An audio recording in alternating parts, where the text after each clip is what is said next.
Clarksville is one of Tennessee's fastest growing manufacturing hubs. But what exactly are we making?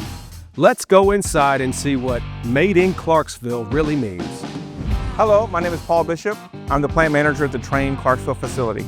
TRANE has been proud to be part of the Clarksville community since 1968.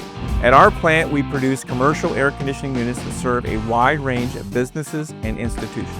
The systems we build help condition restaurants, retail centers, hotels, hospitals, warehouses, office buildings, and schools.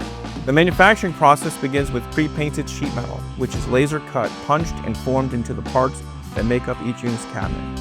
We also use raw copper and aluminum to produce coils, which are essential to the heating and cooling process. In cooling mode, the coil absorbs heat from indoor air and transfers it outside.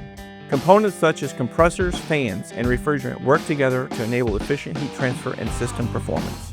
Before any unit leaves our facility, it undergoes thorough testing to ensure quality and reliability. Our Clarksville plant produces approximately 100 units per day across 6 product lines. With up to 10,000 different configurations available, we are able to meet a wide variety of customer needs. Made in Clarksville, where companies choose to grow.